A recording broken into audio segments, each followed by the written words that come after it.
I'm Erica Lynn, and we all know the ocean is the most demanding environment on Earth, consistently testing the reliability and durability of our equipment. When you spend as much time fishing as I do, you know that reliable gear is essential for staying on the water. This is why I went with Abyss Battery to power my trolling motor, electronics, and outboard. The guys at Abyss Battery are rattling the saltwater industry by manufacturing performance marine batteries specifically designed for sonar, outboards, trolling motors, and electronic fishing reels. They're also Bluetooth compatible, so I found checking battery statuses right on your phone while you're out on the water is a huge game changer. To learn more about why Abyss batteries are used by the pros and factory installed by premier boat builders, visit abyssbattery.com. Fishing like a local isn't just about catching fish. It's about connecting with the environment and the people who call it home. It's about hearing the stories and traditions that have been passed down for generations and sharing unforgettable moments with the people you meet along the way. Fishing like a local is having an experience that stays with you forever. And with Fishing Booker, you can experience it too, no matter where you are. Discover your next adventure on Fishing Booker. Hey everyone, thanks for listening to the Western Hunting Hub podcast. This episode, I have Ryan Smith on again. He's my buddy from Hunt AZ and sort of a hunting buddy in a way. We haven't hunted together, but that's what we talk about, as well as podcasting and social media and all kinds of other things. So, yeah, I had to bring Ryan on. He has a wealth of information and experience related to this topic of R3, even though he says how it is a new topic to him. He's been doing it. And I think a lot of people are doing this thing that we call R3, recruitment, retention, and reactivation of sportsmen and women. And so I brought him in because he had a wealth of information regarding veterans and adaptive hunting. So he's been doing it. We had a great conversation, really great conversation. So if you have not heard the last episode, go listen to that one first with Jason, and then come back and listen to this one. And then the next one is going to be some methods in wrapping all three of those episodes up together. So thanks for listening, and as always, appreciate you giving me a rating or following on Instagram at Western Hunting Hub. Thanks.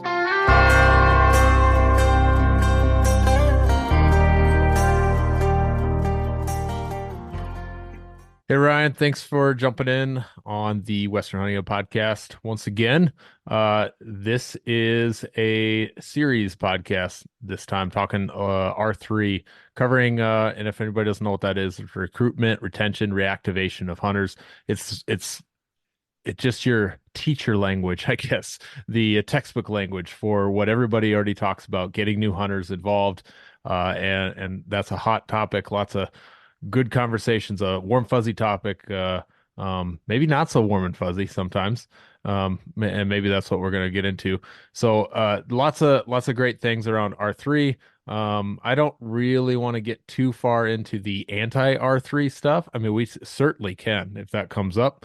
Probably should hit some of that at some point, but yeah, this episode I wanted to bring you on because you've got a wealth of information, lots of experience with doing some veterans hunts, and you've got youngsters yourself that are hitting the field this year, and lots of exposure to helping people in the outdoors. So once again, introduce yourself, what you do, what your experience is, and not just like Hunt AZ, but your military connection. I don't think we've ever covered that. Cool. All right. Well, thanks for having me, Clint. Yeah, my name is Ryan Smith. I'm 15-year Air Force veteran, still currently serving. Grew up Western New York, then moved to North Carolina when I joined the Air Force, was there for a while. Then now I've been in Tucson for about eight and a half years.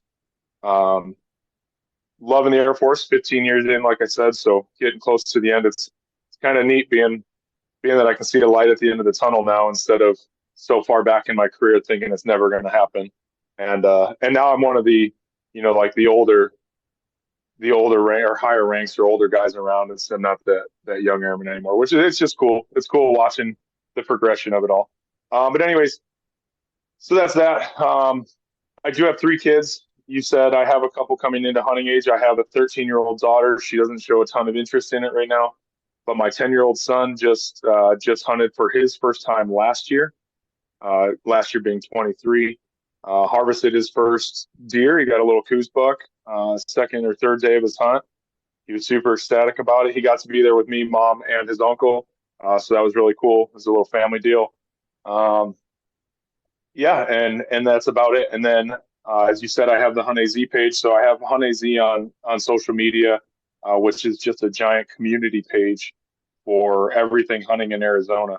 I try to make it about the hunters of Arizona, all the animals of Arizona, getting information out to people, dates, regulations. And then the real bread and butter of that is just sharing everybody's experiences, whether it's from a spike buck to a 400-inch elk or a turkey or a squirrel, whatever it is, just kind of sharing everybody's experience and letting their hunt be known to everybody. And don't be bashful on your involvement with other organizations of getting veterans out. What are those? What do you got your Yeah. hand? So I recently, actually, let me rewind that a little bit. A few years ago, I volunteered to help an organization called Outdoor Experience for All on some youth hunts. So what Outdoor Experience for All is an organization here in Arizona that gets disabled veterans and disabled youth with life-altering disabilities out into the wilderness. So a lot of these kids don't have the means to get out there, or their family wasn't really into it. But getting into the outdoors is a therapeutic situation, whether it be somebody military who's been through some real crazy stuff, or some disabled children. Regardless, it is therapeutic. So we get these folks with disabilities out into the woods making memories and smiles that likely would have never happened without an organization like this. So if say Clint, you draw a tag here in Arizona, and for whatever reason you can't hunt it, you turn the tag into us, and we take the tag and find a hunter that can hunt it, whether it's a veteran or a child. And a lot of times when that happens, we also pair a volunteer to go with that. And so that's kind of what I've been doing for the last couple of years, is when there's been hunts in Southern Arizona, I've been jumping on that and volunteering to take some kids out. And then November, right around Thanksgiving time, we have a youth hunt, a youth camp down south. And that's like my favorite hunt of the year. I go down there and get to help some kids go harvest animals, and it's awesome. They don't have trophy expectations. They don't have, these wild thoughts of just shooting giant bucks. They get out there. They're there for the experience. Likely their family, their siblings are all with them to experience it all. And that has got to be one of my favorite hunts on the year is hunting with those kids. I bet. So taking a step back now, we got an introduction done with that. Let's dive into some meat. The recruitment, retention, reactivation, R3 is your terminology for something that has been happening for decades and decades. But a term was coined around it, or this structure was coined around it. I believe some guy in I want to say the Front Range of Colorado. Don't quote me on that, but I feel like there was a last name starts with a D. It's coming back slowly. Anyway, so he coined this opportunity, or this thing, and did some TED Talks or whatever he did to say this is a structure. It's not just taking people out. Now we have this structure, and it's we need to recruit new people. I'm just going to say people, so it's 8-year-olds to 78-year-olds. Then we needed to keep those people, retain them through constant help. There's that gap of like, okay, you took them on a hunt, but how do we continue to support them into their next step? So hand holding and keeping them involved, connect them with a group, an organization, something like that, or mentee, that situation. Then we need to reactivate. So if they fall out of that cycle of that retention, then hopefully bringing them back in. Say, bring back those waterfowl hunters that ditched waterfowl hunting when lead became illegal. Okay, how do we bring those people back? How do we bring somebody that had some kids and they're like, this is too much, I can't go hunting. How do we bring those people back? So very similar strategies, but you've got a different group of people, someone that's brand new, someone that's got a little experience but not sure on how to do it themselves, or someone that's walked away from hunting and just hasn't done a whole lot. And that it applies for fishing as well. So that was just a universal accepted idea, structure, and everything is great. Like we said, I'm not diving into the Matt Ranella situation of the hating the idea of bringing in a new idea and like, hold on, we don't need more hunters, we don't need this. Different conversation for a different time, but Right. that's the structure of R3, where that kind of came about, and now it's here. It's pretty universally accepted and important, in my opinion, for sure. That and I believe yours as well. But give me your take on the recruitment side, and that's, I think, where we want to hit some of this today. What's your take on recruitment? Do we have enough? Like, is this an important thing to do? Do we have enough hunters? Do we need more? And I'll eventually ask a couple other questions on that. All right. So first off, in reality, I didn't really know much about this R3 model. I don't think until you brought it up on one of your earlier episodes, and I started to look into it. And it was about that time of when I dove into this outdoor experience for all bit that I'm doing. So it's kind of you right there, and this is just a testament of how word can just spread things. You started that for me, and then I took that and I made it my prerogative to go out and spread it more. So I mean, it's just talking about it with subtly can spark that somewhere else. So thank you for that, honestly. Awesome. But my idea on recruitment is that I think we really need it, honestly, especially with the day and age that we're in, where there's so many attacks on hunting. Because the attacks on hunting that we've had, we've seen over the years, of trying to get certain animals banned or certain hunting banned, whatever, is only going to continue to go more. And if we stop recruiting people into the hunting community, eventually we're already significantly outnumbered from hunters to non-hunters. But what's going to happen is if we stop recruiting, at some point, our number of hunters obviously stops increasing. Well, the number of non-hunters is going to continue to increase. And it doesn't take much for somebody to show a cute, cuddly picture of a bear cub and put that against us. And if we're not recruiting people in, we're not going to have people there to fight. We're not going to have people there to continue the legacy of hunting or push it on for future generations.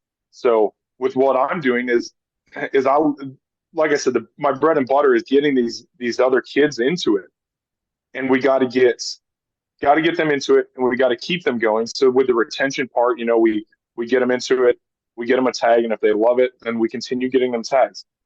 Same thing with veterans. I've spoken a lot of veterans of how they wanted to use hunting to take their mind off of things, just to get out there and experience things, so they're not thinking about life as it's currently struggling them, or life that has already struggled them and is still stuck on their brain. So we've been trying to retain or recruit the youth, but if we just recruit youth, there's going to be this giant gap. So that's where we're coming into recruiting veterans and getting new guys out there hunting, because then once you get one guy into it, he loves it. And maybe he gets his dad into it, or his brother, or a friend, and it just starts to grow like that. And I have seen where we've gotten people into hunting, and like you said, it brought in somebody in their family that used to hunt who hasn't hunted in years. We bring in a veteran that has come in to hunt, or not even veterans. I've seen this with other people, but they've come in to hunt and started hunting, and they're like, yeah, my dad used to do it, I just never learned. Then they go out and do it, and then the next season I see them hunting again, and their dad's with them, and their dad's got a tag, and their dad's trying to shoot an elk for his first time. Like, we just recruited somebody that's 35 years old, but also got their dad that's 60 years old. And now we're slowly filling in those pieces in between, filling in that age gap of recruiting everybody. So I strongly think recruiting's needed just as a way to keep the legacy of hunting going and to pass this on to generations and generations before we get just completely defeated by these antis trying to shut it all down. Because, we've talked with the howl stuff before. They're going to start with one thing, and before you know it, the lion hunters are getting attacked. Well, if the deer hunters aren't banding together to get them, before you know it, then the lion hunters won't be there to have their back, and we're going to fall apart from within. But if we can continue to recruit, we can continue this legacy. Absolutely. And the thing that a lot of people can't visualize is that, say hunters are 5% of the population, or 6. 5% are the antis. That's it. You've got a very small percentage, and these are just kind of sort of made up numbers, but not really. You've got a small percentage on each end. Everyone else is in the middle to see that information from both sides and make their own decision. So you get lots of opportunity for wolves. That sounds fun. Let's have those. No, nobody should be able to shoot a lynx or a bobcat or a mountain lion. That sounds horrible. Let's get rid of that. Very on the fence and impressionable. Obviously still the majority of the voting population there. So, and you hope that they're educated.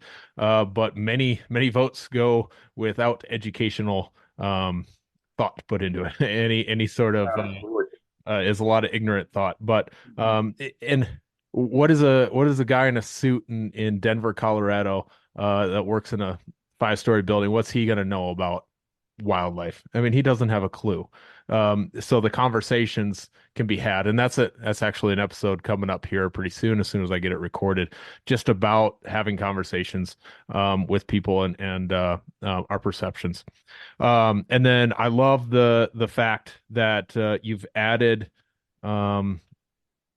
recruitment as part of veterans. So I've been thinking about this a lot lately. I've taken a lot of active service folks hunting lately over the last 3 years, but it's just a coincidence. It's not like a targeted thing. It's just a coincidence because we have a large Air Force base nearby. So I've been taking a lot of those folks, and it's wonderful conversations, wonderful experiences. I sometimes I don't even know the difference between if I've got a veteran and another person unless it comes up, and I don't know what that's doing for them. I don't know their military background. I don't have a clue. But I've always thought, like, when you have these veteran hunts, like the Wounded Warrior hunts, that are focused on the mental health support, the healing, the stuff you had mentioned about the therapeutic time in the woods. Mm-hmm. And I thought more of it being like a service of these people went out and did some things so we didn't have to, and I want to bend over backwards for them. I always kind of thought of it as a service, but you're absolutely right in saying that is a recruitment method as well, because you have that person that is able to get that healing and things that they need, the therapeutic experience, and then go take their friends and family and military brothers out into the field to go continue that healing process. And so you do have a recruitment method right there. I've just always kind of looked at it as a let me give something back to you guys, and not as much of that recruitment. So I'm liking that thought process of adding the recruitment piece to that as well. Yeah. So it's been fun. I never thought it was going to turn into like I never really thought of it as a recruitment process, I guess. But no, we don't need to. It was once I that important. No, exactly. And I and I still don't. But I look at it from an outside perspective, and I go, okay, I see how that's a recruitment process. But what I love about it is being a veteran myself, I can get out. So I've never seen combat. I've deployed a little bit, but I've never been in a combat situation. So a lot of these guys that I'm hunting with have been in some serious situations, some serious things have happened to them or whatever. And it's nice to see them just get out there and forget about some of that. Now, I don't know what's really going on internally, but their body language and the smiles and the interactions, you can see that they're just kind of like letting go for a little bit, which is really cool. And then, so I get to connect with them on the veteran level. And understanding that and understanding the camaraderie that comes out of the military and sometimes the things that said, the banter, the jokes, things that I'm not going to say on your podcast because we don't need to get you canceled or anything crazy. But like, it was just this weekend. So I just came off of a veterans hunt this weekend. I just got home last night. We did like 4 or 5 days. We had, I think 6 or 7 veterans come in from around the country.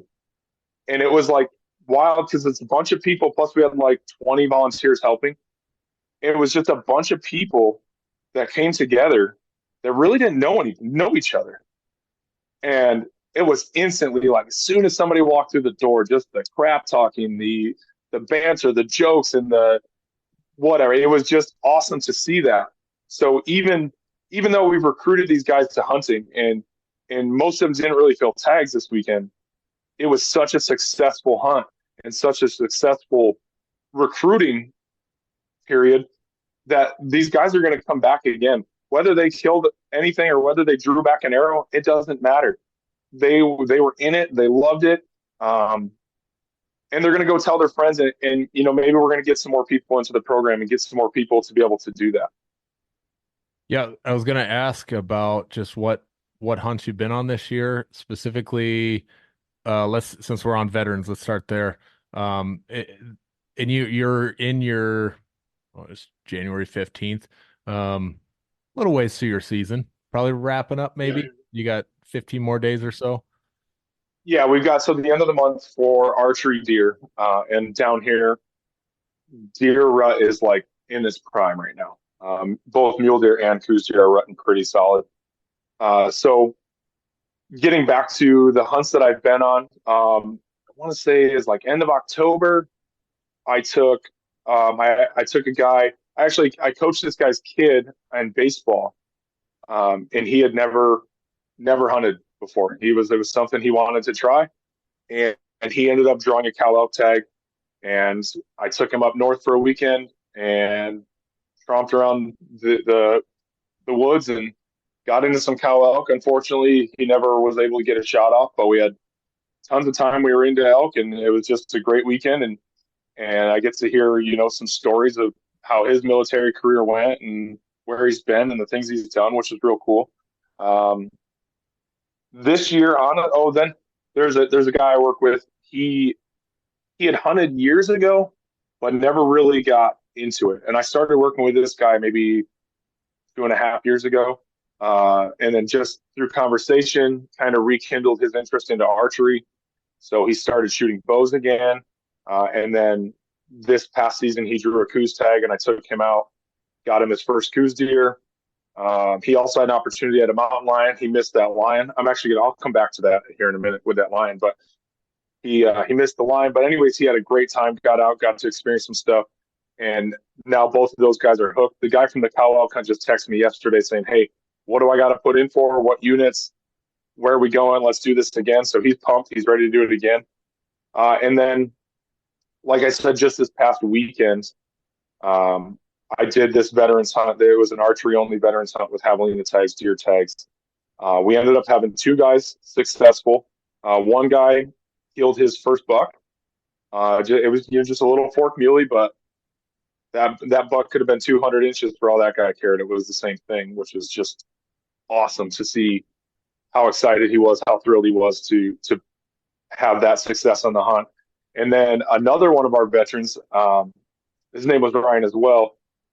He actually stepped back to help one of our volunteers try to get his first deer or his first archery deer.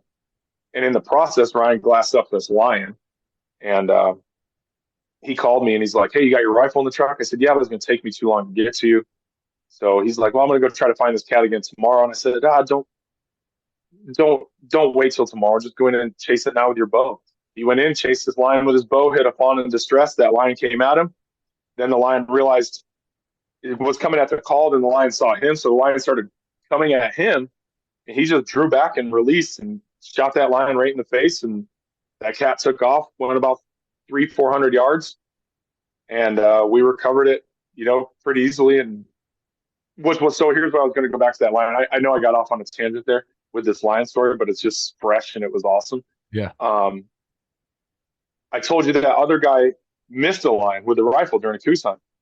We're about 4 miles away from where that guy missed, and he missed low on this lion that was bedded. Well, when we cut open this cat the other day, there was lead fragments and a polymer tip from a Hornady ELDX in the back leg of this cat. No way. That's the same cat. Yeah, it's the same cat. It was 4 miles apart, man. It was wild. Dang. Was that Is it what's that? Female or male? It was a female. Okay. It was a young one. I'd probably say she's probably like a year and a half old.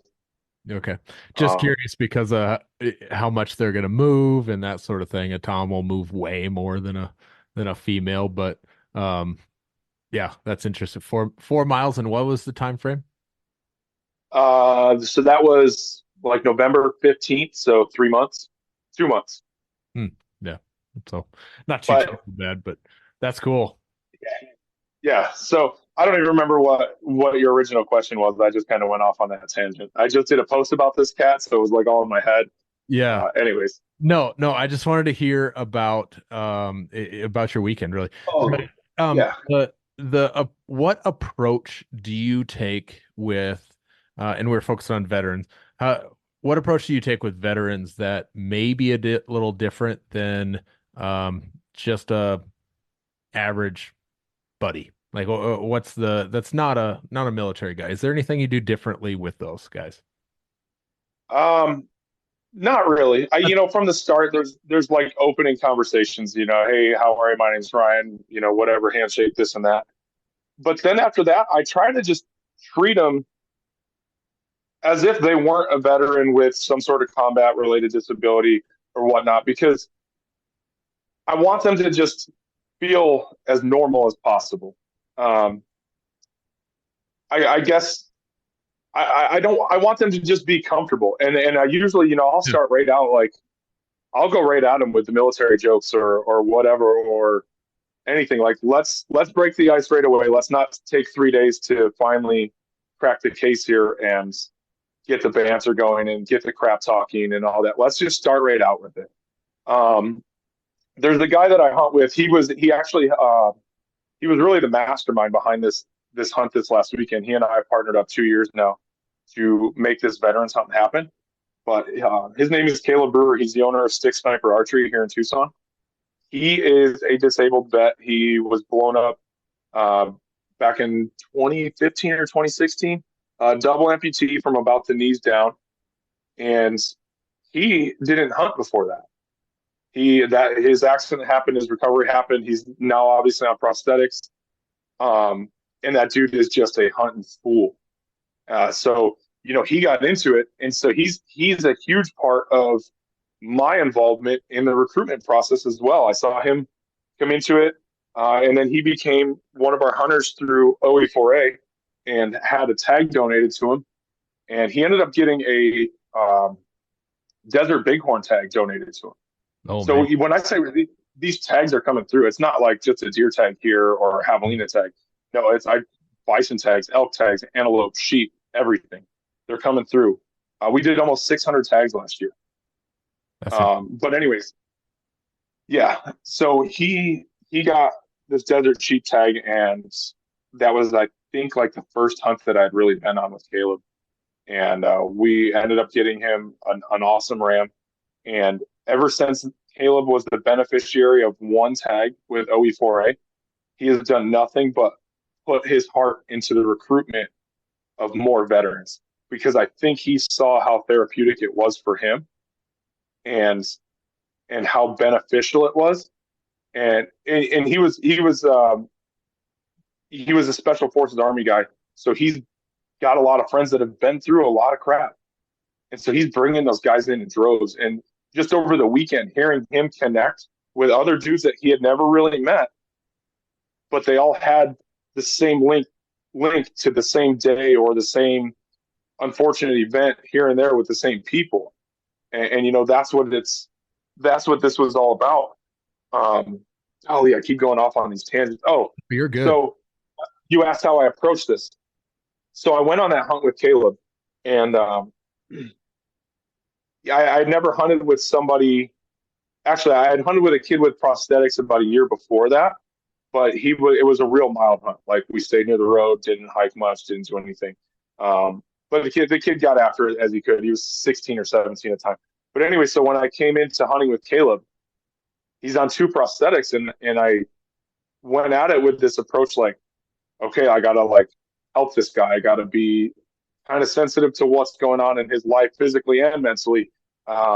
So, you know, I'm always like, hey, let me take your pack. Hey, you want me to carry this? Hey, you want me to carry that? And he was just like, no, I'm good. He was real polite about it. And then I remember we did a 3D archery shoot here in Arizona one time, and he tripped. Obviously, he's not picking up his legs real well, you know, so he ended up tripping and he went down. And when I asked him, hey, do you want help? It was the first time I saw him get angry at somebody asking him to be helped.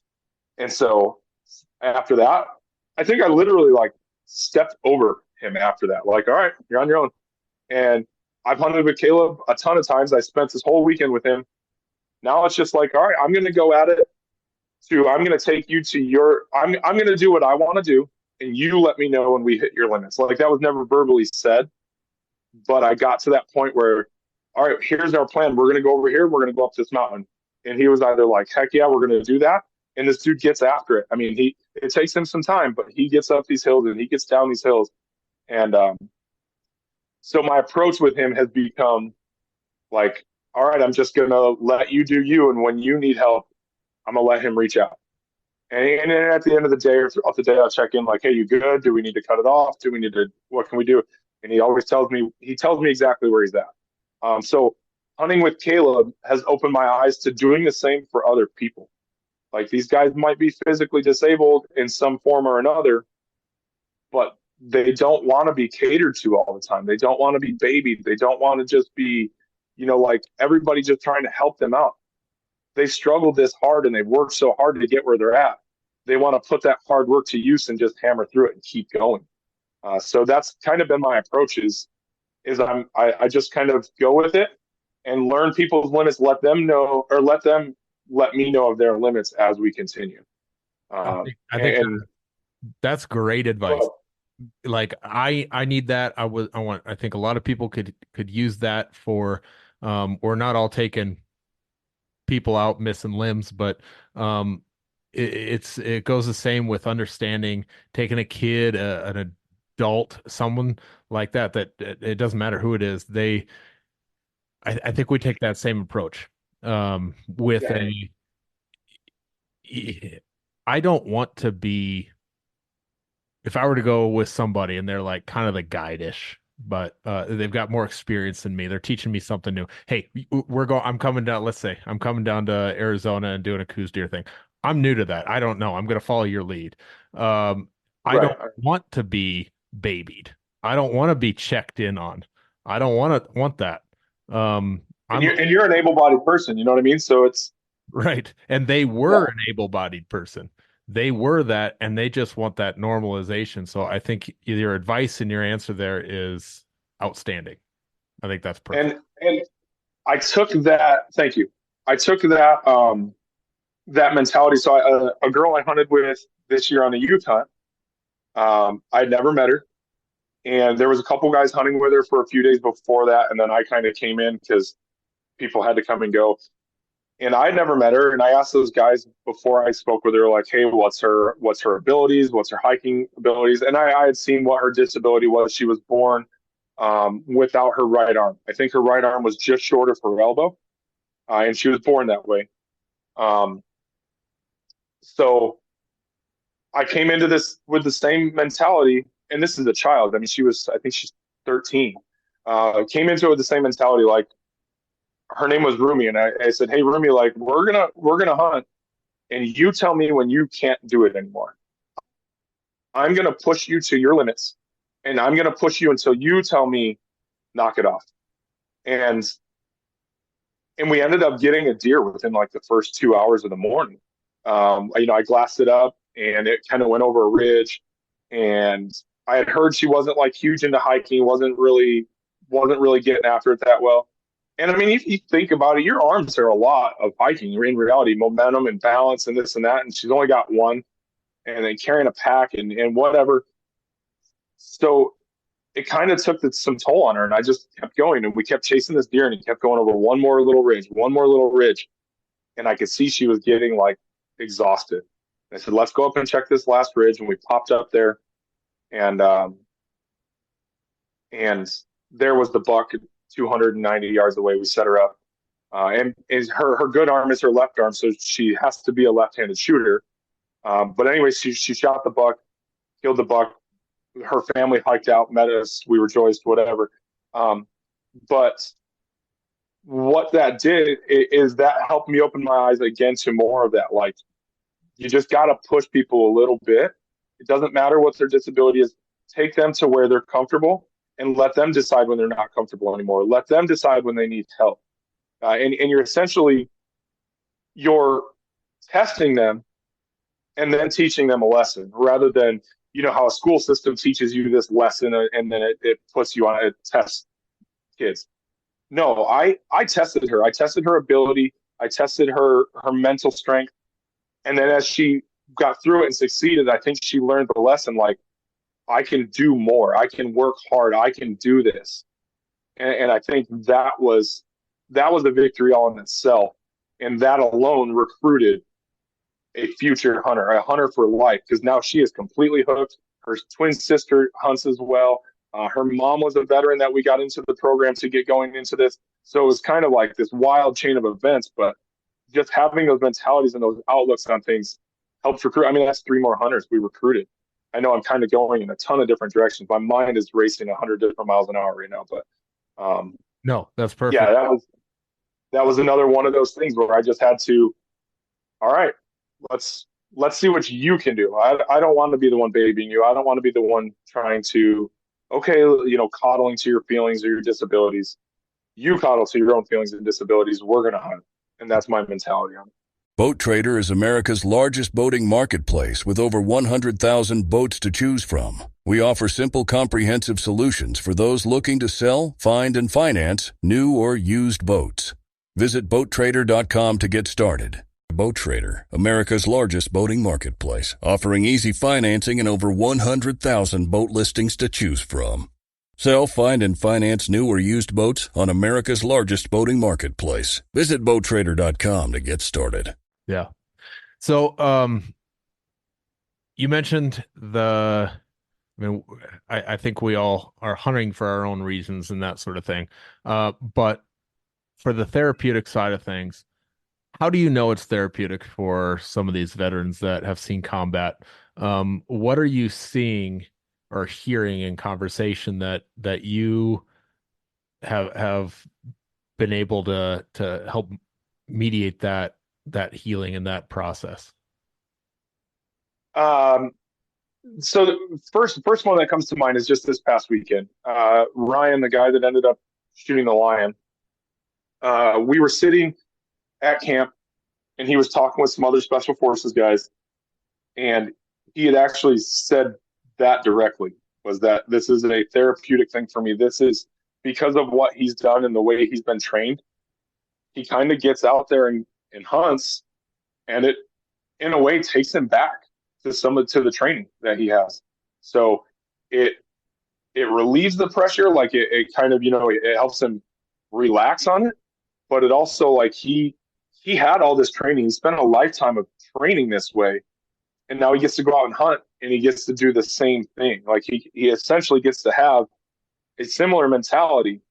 And then there was another guy that was at a hunt we had last year, same veterans hunt just a year ago.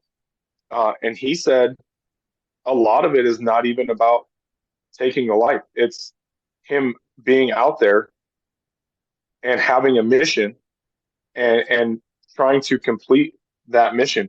And from one of the conversations Caleb and I had over the weekend about that hunter was he said, I hope the deer wins. It's my job to make him not win. I hope he wins. And considering how and this next part, I kind of took this as my own perspective, but he said he will not hunt predators. And I kind of thought, like, why? But they're the same. I think they just have the same mentality, like he's got something with predators that he relates to. But just hearing these conversations, as I sit back as a fly on the wall at these camps, and I hear these things like these guys talking about how it helps them get past this or helps them feel this certain way or feel this reconnectedness to what they have done. And then that's what I get audibly. But then when you sit on a mountain with these dudes and you could be chatting it up, you could be in a truck driving around for an hour to get to a hunting spot. And then you're just chatting it up, you're joking, whatever you're talking about. You get up on these hills and these dudes don't say a word.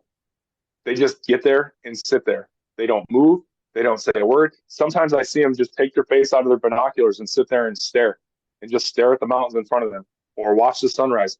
They're just chilling. They're taking it all in and relaxing. And from my perspective, it looks like it's just weight lifted off their soul for that little bit of time sitting there out in the wilderness, not dealing with life stressors or PTSD or dark thoughts that they've had. And so that's what I see physically. I just see the release on these guys. And then especially when we harvest something, we get an animal and these guys, you could just see like how ecstatic they are, how much it means to them. And just the pure excitement that they're feeling at that time. And they're just, everything is just kind of gone for a little bit. I think that picture is painted well in those examples. Not being a part of a military family, I mean, grandpas and great uncles were either like a gunner or someone, gunner out of a bomber. No, dude, I'm talking about stuff I don't know what I'm talking about. But I know grandpa was in a plane, or my great uncle's in a plane doing some combat. But everybody else, the grandpas were stationed here and there for a short time, but nothing kind of crazy, not Vietnam, not it was all World War II kind of stuff. I'm so removed from that. So I don't have a lot to speak from. But my thought had always been that if I had seen some of that stuff and had some trauma of some combat rough things, there's a firearm in my hand and I'm doing war stuff. That's not pretty. That if I came back here, I would want nothing to do with that firearm.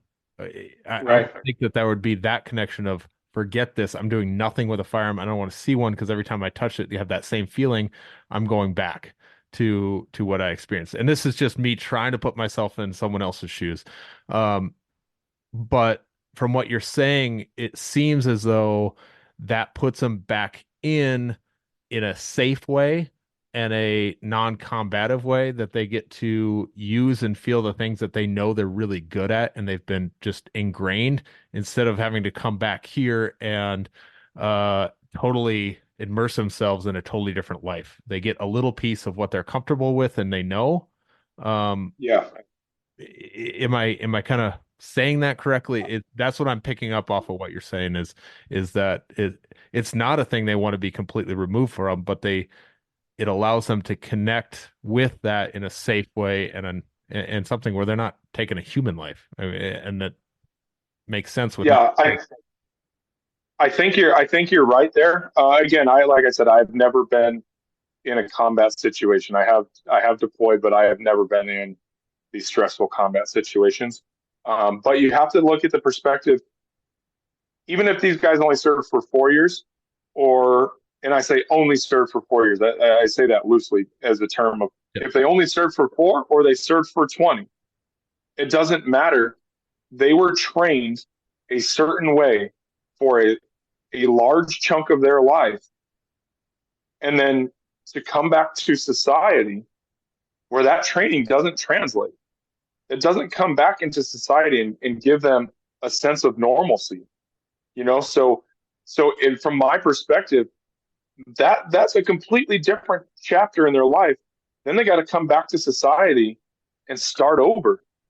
So what better way than like you said, let's get out there and get them into these situations, these hunting situations where they can put their brains to work like they were trained to. They can put their shooting abilities to work like they were trained to. They can put their maybe stalking abilities or whatever into work like they've been trained. Like this gives them, and again, I'm not speaking for any of these guys. I'm just speaking on kind of what you just said and maybe my perspective on it as well. But it brings back a little bit of that sense of normalcy for them. Because when you're doing that and you're training for that, that's normal. That's your normalcy. The rest of society is not normal to you at the time. So I feel like maybe you're on the right track there, that coming out and doing this stuff gets them feeling that sense of like, just this is what I know kind of deal. And I definitely open this up to any listeners listening that have input on this to correct us in any way, or if you're absolutely burning with thoughts on things, we'd love to. I know Ryan and I would both love to learn from you. With things I'm doing at work, I feel like there will be some more veteran hunts coming down the road. What you do, you want to know how to approach those with the best knowledge and understanding you can. So please get a hold of me and we'll discuss, and whether you want to do an episode or just have a conversation to correct us, I'll take it. So moving on, some of those adaptive hunts, just like you were talking about with the young lady missing part of her limb or her arm there. What other kind of adaptive hunts have you been a part of for, and not necessarily veteran, but just kids, adults, anyone else, or let's dive into some of that. So the first adaptive hunt I had done was with a kid named Joe. This was actually my first time volunteering for Outdoor Experience for All. So not only am I doing something completely new, I'm doing something with somebody missing a limb, and this is the start of my learning process. So Joe was born with no bones. Actually, he was missing both legs. He was born with no bones from his knees down, except for in his foot. So that his shin bones, those were not there. But he had feet in his bones, or bones in his feet. My bad. Yeah. And then he also had a hand that didn't have fingers. So from my understanding, they had taken bones and moved them so he had a fingers on there, and they looked like toes but grew like fingers. And so, that, he was born, that all happened as a baby, so he grew up and that was his normalcy. So this is when I first realized, that's his normal. Let's focus on being normal. Let's not focus on hey, your hand's kind of messed up, what happened, or your leg. I let him tell me the story as he wants to. I don't need to ask that stuff. He did, and this also was kind of the start of me learning to just open it right up with an open mind, or starting the conversation or the relationship with an open mind and not tiptoeing around things. When I first met him, he showed up and he had his deformed hand, and I didn't know at the time. I didn't know anything about his hand. So I stuck my hand, or he stuck his hand out to shake my hand. He said, "Hey, I'm Joe." And I went to grab it, but I don't know how to grab this thing. It's got 2 fingers and a half a thumb. And what's my approach on it? And I'm kind of just, well, yeah. And I was verbally making those sounds hey, and then he goes, oh, I'm just effing with you. And he switches hands and says, take my strong hand. And once he said, take my strong hand, I was like, all right, this is how this is going to be. This is going to be an awesome hunt. Yeah. So you learn, you pick up these little things along the way. But that was my first adaptive hunt. Some of the other hunts I've been on, less visibly physical, cystic fibrosis, people have had. Then I had Rumi this year. She only had the one arm. And most of my adaptive hunts have really been with Caleb. I've hunted with Caleb now on that sheep hunt. We've done this archery deer hunt twice. What else have we done? He was antelope hunting alone, archery antelope hunting alone. And I happened to be in the unit and reached out to him about something, and he told me he was there. So then it just turned into a weekend of archery antelope hunting with Caleb. But in reality, he's been the most of my experience with adaptive hunts. Yeah. What is there any different approach you're taking with let's say the youngsters, the under 18, under 20? They know no different. They were born with whatever their restrictions are. And so that's something that's not new to them, but maybe they are hardened and tough. Maybe they've been in a hospital bed for a good chunk of their life. I don't know. It seems like maybe that approach or something would be a little different than someone who was walking around, got shipped off overseas, came back without two legs. Or is it not? I don't know. Is there, are you going shorter, doing a lot more, road hunting like stuff? Just let me know what you're thinking on that. So like I said, I feel out the situation kind of right off the start. One thing I don't ever do is I don't ever ask them about their disability. Right. If they want to talk about their disability, they can talk to it. They can talk about it. They don't know me, so they might not be comfortable with telling me anything that's going on. So I let that conversation happen as the day goes about. And usually you can see the comfort level switch to where we've been joking around, we've been having fun, we've been hunting, and you see the comfort level turn. And then you get those true colors and they start to tell you, not saying you're not getting the true colors, but you just met somebody. A lot of times it's an awkward, hey, how are you, this and that. And you just see it at some point, you see it turn to where they get comfortable with you. And then they start to explain things, or they start to. So I never ask, but I typically always end up with the full story. So there's one approach I go is just never ask, let them get comfortable, let them tell me what they want to tell me. Then as the approach for hunting goes, like I said a little while ago, once I kind of feel where we're at, I test them to see how far they can go. I let them tell me when we need to be done. We need to stop pushing. We need to throttle back a little bit. And a lot of it does start with essentially road hunting or road glassing. Like we'll drive to a high point and we'll sit and glass from there. And then once we find a target animal, we see if it's, I'll ask the hunter, and I'm thinking back to Rumi specifically. I asked her, like, is that something you think you can hunt? And she was sitting there reluctant, and her mom said, yes, you can. I said, all right, let's go. We're doing this. And we kind of both gave Rumi the opportunity, but then kind of didn't give her the opportunity because she might have just been like, I don't want to, but no, we're going to push you a little bit. So yes, we take that road glassing. I hate the term road hunting because we take that road glassing perspective. And yes, it's essentially what it is. But then once we get into it and we go. I think that's really the perspective I take is never ask what's going on. Let them decide their limits, push them a little bit, and then in reality, it doesn't matter the age. I just try to build that level of trust in that relationship with them to where they're going to trust that I know what I'm doing and I'm not going to put them in a bad situation that they're going to be uncomfortable with.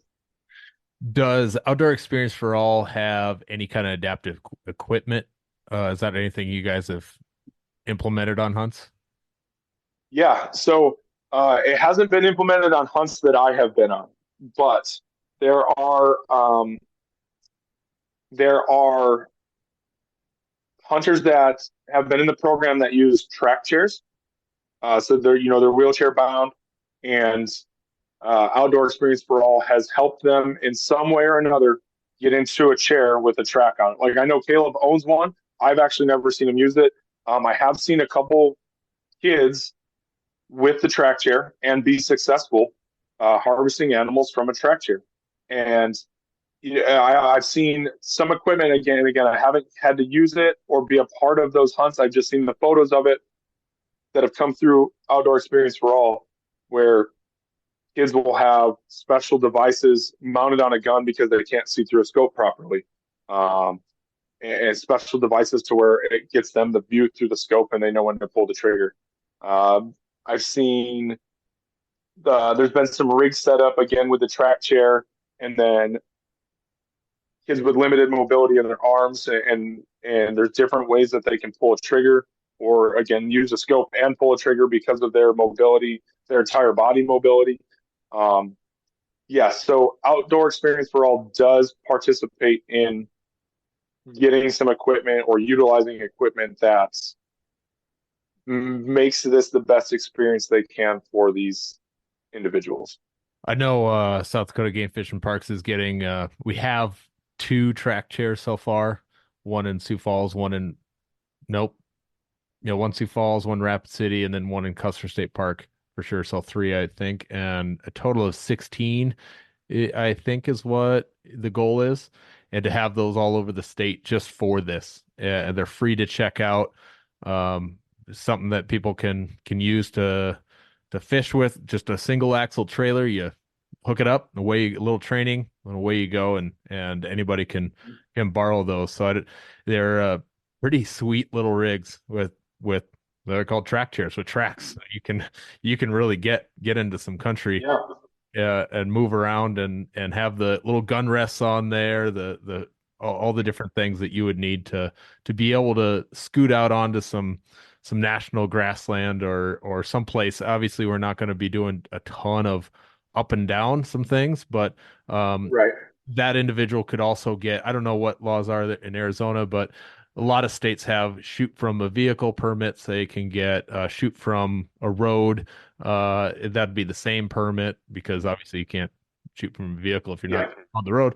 But that would allow them to go driving down on their trail, on a trail that's closed to motor vehicles, allow them to get all over the place and then make a shot on something that they wouldn't be able to get there otherwise. So pretty cool things coming around in our state, but it sounds like you guys and many other states are getting similar equipment for needed hunts. Yeah, we have, in regards to what you're just saying, we have what's called a CHAMP permit, CHAMP, and that allows a lot of times it gets you the abilities for these disabled folks to shoot from a vehicle, or shoot, off of vehicle, whatever. They have that ability because of their disability. And then along with the CHAMP permit, it gets them off-road recovery permits and stuff like that, to where they can drive a vehicle off the road to recover an animal, or get to an animal. Another thing that gets added to a CHAMP permit is you can have somebody that's designated as a follow-up shooter. So we actually talked to Caleb about it with his sheep hunt, and I've seen it with a few other people, to where, say they shoot an animal. Oh, actually, I was on one a few years ago, was an older guy with a sheep hunt, and sheep are in some rugged terrain. So if you down a sheep, but it needs a finishing shot, well, maybe you can't get that guy up there. So typically you put one or two names on the permit that are legally allowed to go take the follow-up shot. Cool. And we forgot to do that with Rumi this year. I don't know that we forgot, it just kind of never came about. And when Rumi shot her mule deer, we walked up to it and he was still alive. Well, legally, I can't put a finishing shot in it. So we had to get creative. Like, Rumi only has one arm, so it's also hard for her to hold a rifle and pull a trigger. So the way we had to do this was basically I held the rifle, just balanced the rifle. She got behind it, got to where she was aiming her aiming point, and pulled the trigger for herself.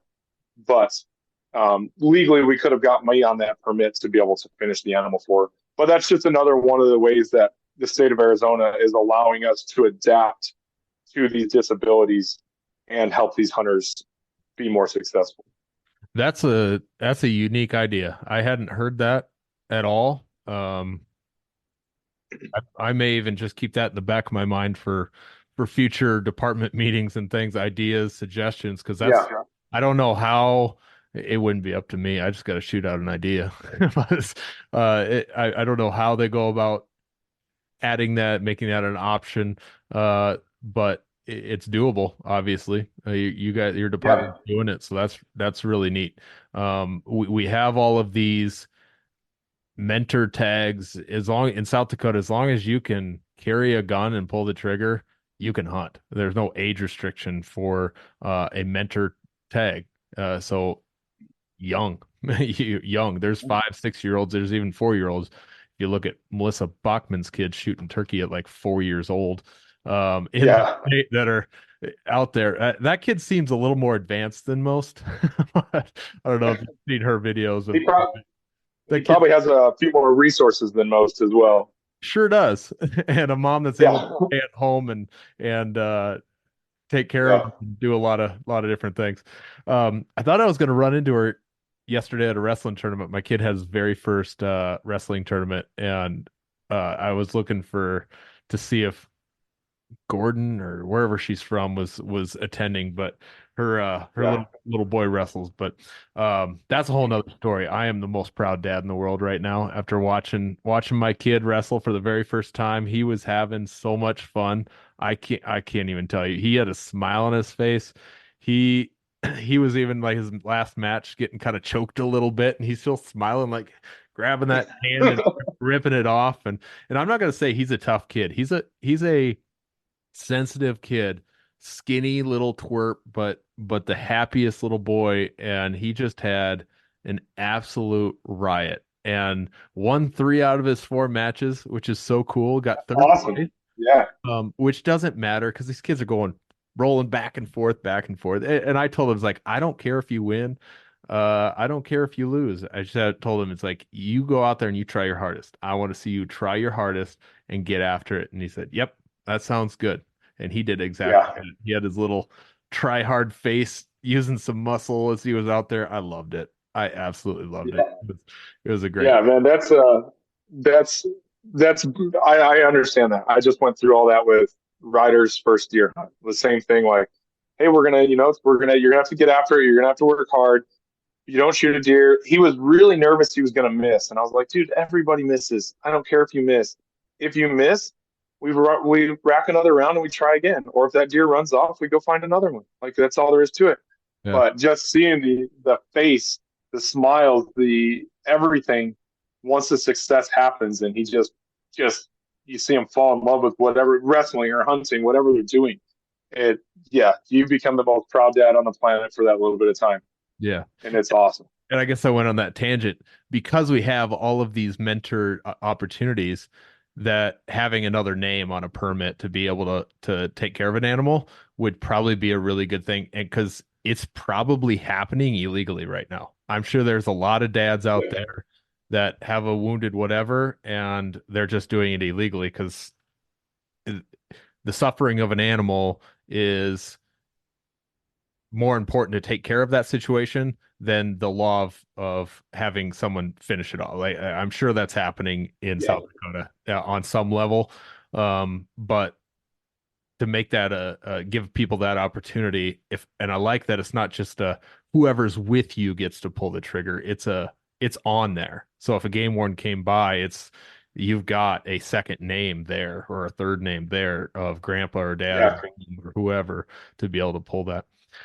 So, moving on and finishing up, the last question I have for you is, you have family, young family. You do some coaching. You have a full-time job. You run Hunt AZ as a business and a social media page. Uh, you got a lot going on. Why do you do this? Why are you spending some time on these adaptive? What's the why for you? Oof. Man, I, I I don't know that like I've ever really thought of a reason, but just seeing the joy that it brings other people, the the experience that they have, the stories that they get to tell, um, is all way better than the animal they harvest. But just to be a part of that and be a part of somebody's memories, that are core memories where they're stuck, and to see how happy it makes people. I generally like to help people, uh, in a lot of other stuff, but it's things that I'm passionate about, and I get to see other people grow their passion, and I get to see other people just experience the things that I've been able to experience, and see how happy they get and how emotional they get. Like it, you can tell when you can tell that it really truly means something to somebody. That's when it really truly means something to me. So I just do it to let them experience those raw emotions that I've been fortunate enough to experience, and the things that I've been fortunate enough to become passionate about. Great answer. It reminds me of something that I've been putting off of, and I think the why is so important to bring this full circle back to why we decide to recruit, retrain, and reactivate these new hunters or old hunters. But John Stallone tasked me with, and probably you too, when he sent out, oh, this is back in October. He sent out his the Hunter's Paradox idea. And that's basically the why you hunt. Um, and all of the why, like laid out 1 through 10 or whatever it is, and using that as a recruitment tool and a thing for here, non-hunter, this is why, so that you can Mm-hmm. understand that I'm not just a bloodthirsty killer. This is my why. And I've just put that off so long just because it's one of those questions that you got those thoughts up here, but putting them on paper and keep doing it is a difficult thing to how do I narrow that Yeah. down? How do I put that onto words? How do I do that? So I haven't even done that yet. It's back to October and November, and we're in January and I haven't done it yet. But your Yeah. why, your why for doing these adaptive and veteran hunts is, I think, as important as that. So thanks for sharing the why on that. Yeah. Not a problem. So I think that wraps it up. Any other thoughts on what we discussed? Um, Go for it. What do you got? Well, and I was just gonna say last thoughts, but also let me know how someone could in Arizona could donate a tag to Outdoor Experience for All. So first, I guess we'll go with last thoughts here. Again, like I said, especially, and you said you're hunting with veterans as well occasionally. Um, I just ask that people be courteous to the things that these people have been through. Don't ask, and I'm not speaking specifically to you, Clint. I'm kind of, this is to everybody. Don't always jump right out there and ask them what they've been through, what it's like to do this. Don't ask them how many people they've killed. Don't ask them what's the craziest thing. Like, don't spark the things that they're trying to get away from. Like let them grow in their comfort zone. Let them tell you as they feel comfortable. Maybe that's something that releases some stresses talking about it. And a lot of people that does. But some guys don't want to talk about it. Some guys don't want to tell you the dark side of what they've been trained to do or what they had to do. So I just advise people, don't go in there with that mindset of asking those dark questions. The other thing is, once you have hunted with these, as we're on veterans right now, once you have hunted with these veterans and you have connected with them, stay connected with them, because a lot of times they need somebody outside of their circle to just talk to or lean on or express some feelings or just shoot a text just saying, hey, I'm having a rough day. Sometimes they need that. So if you stay connected with them, check in on them. Don't check in on them to where you're just pestering them, but every now and then just say, hey man, how you doing? And when they just say good, just tell them, like, no bullshit. How are you doing? Tell me how you're doing. Like, have a real conversation with them. You become connected with them in this aspect of hunting. Stay connected, stay friends. These guys go through some real dark stuff and a lot of times need somebody there to help them. Or again, just to release to. That's it. So getting away from that, how can people become involved or donate? Anybody can donate a tag. It doesn't have to be residents. So again, Clint, if you drew an elk tag in Arizona and for whatever reason you got sick, can't come down, all you do is you can get on outdoorexperienceforall.org. You can there's a tab on there that says donate. You click that, scroll down, donate a tag. It'll give you options: donate money, donate time, donate tags, something along those lines. Hit donate tag, and a form comes out. You print out that form, you sign it, you mail that and your tag to Outdoor Experience for All. And it goes to Eddie here. Eddie's kind of the mastermind behind all this. It goes to him here in Phoenix, and then he will find a hunter for your tag. Arizona has something called Point Guard, to where it's basically insurance for your bonus points. So if you spend 13 bonus points on an elk tag and then can't hunt it, you can point guard it so you can still get your points back, so you don't burn your points when you donate that tag. You do not get your money back, but you get your points. Oh, So wow. That's huge. It's huge. That's a huge benefit to that option. We now have an e-tag system that they're integrating here in Arizona. You can donate e-tags as well, which makes it super easy, because then it's just a quick phone call for us to call Game and Fish and boom, boom, boom, get it all transferred over. I haven't been a huge part of that yet. I'm a huge part of like connecting people from social media world to Outdoor Experience for All to get tags that way. So that's how you can get the tags through. That's how you can donate a tag. Now, for anybody that's listening that has potential to be a beneficiary of a tag, so if you have a service-related injury, if you're a disabled vet, there's a form you can get on the same website, outdoorexperienceforall.org. You get on there and you print out the form. You take it, have a doctor saying, hey, this guy or gal has a permanent disability. The doctor signs off on it. Once the doctor signs off on it and you get that sheet to us, you are now part of the program and have an opportunity to receive tags through Arizona. Now, mind you, there are a ton of people in it, so you may not be getting one of the tags, but it's one more opportunity for you to get a tag in Arizona.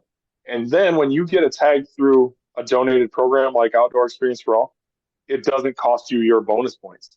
So if you've been putting in for years and then you didn't get drawn, but then we get you a tag, it's at no cost to you. You just get the tag. No money, no points, nothing. You get a free tag. Do you have to be a resident there? No. Oh. No, we had a guy last year from Minnesota. We've had a couple guys from out of state come in.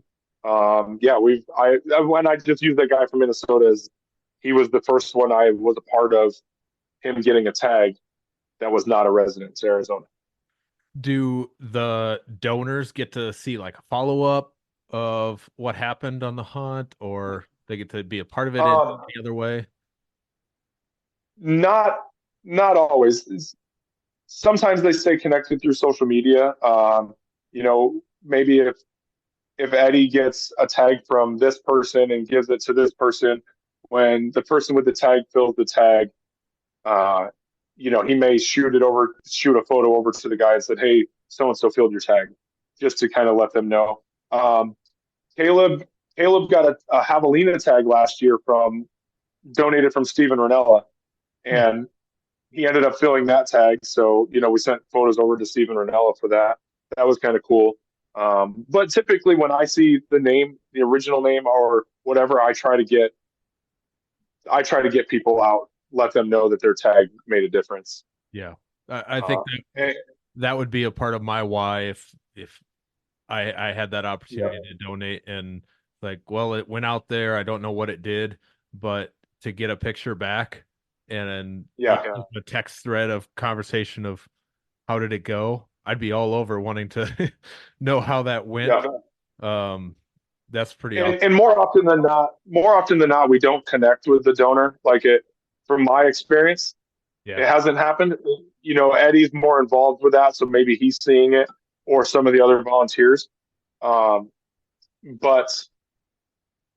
I do all the social media stuff. I have all my Hunt AZ stuff. So I'm posting a ton of this stuff on social media. So for whatever chance, if they're following Hunt AZ, they're seeing, hey, that could have been my tag. Or I posted on Outdoor Experience for All.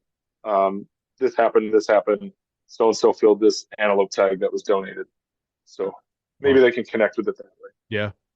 Well, thanks again, Ryan, for the great conversation. Got a pile of lessons learned, and I know you're always I got an idea, I got to grab it. But I wanted you to folks, I made Ryan speak from the heart on this one, didn't give him any prepped questions, and I know that always drives you into little nuts, but I loved it, absolutely loved it. Great conversation.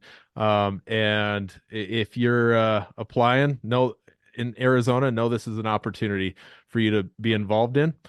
Pretty neat opportunity. So thanks again, Ryan. And anyone that's not following Hunt AZ on Instagram, make sure you get on over there and follow that. So thanks, Ryan. I appreciate you.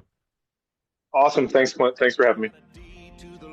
But it ain't my ground. This is God's country. You'd think, with 4 of us spread out on a tiny island, that the task of tagging a whitetail would not be a big thing.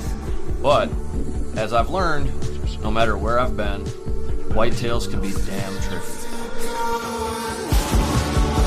Pursuing wild game in wild places. Tune in to Hunt Stand Presents Saturdays at 8:30 p.m. Eastern. Waypoint TV, the destination for outdoor entertainment.